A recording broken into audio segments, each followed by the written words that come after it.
כשאני כועס, אני כל כך כועס. מה גורם לי לכעוס? אני זועם כשאחי הגדול מציק לי. אני מתרגז כשחברים שלי לא רוצים לשחק איתי. אני מתעצבן כשאני מרגיש תקוע ולא יודע איך לפתור את הבעיה.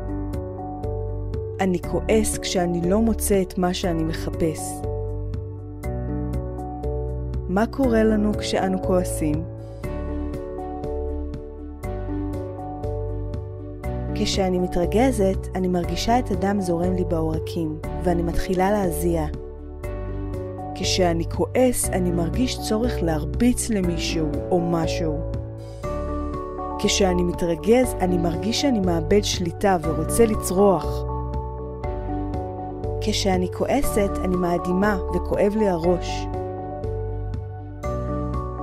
כשאני כועס, אני מאבד שליטה והכעס משתלט על גופי. אני לא אוהבת לכעוס. אני לא אוהב לאבד שליטה. מה אני יכול לעשות כשאני כועס?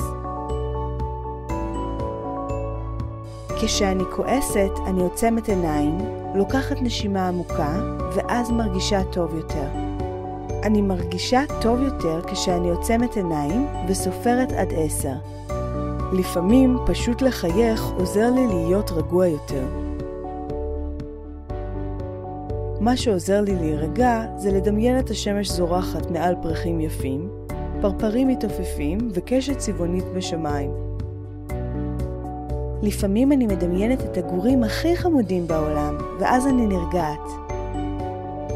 כשאני כועס, אני הולך לחדר שלי ומנגן או רוקד, וזה עוזר לי להירגע.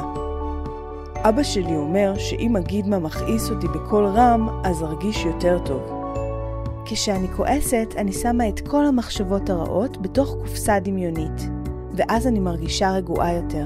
אני אוהב לדמיין את עצמי עושה משהו מצחיק, ואז אני מרגיש רגוע יותר ומוכן לדבר עם האדם שהרגיז אותי. מה יכול לעזור לכם להירגע כשאתם כועסים?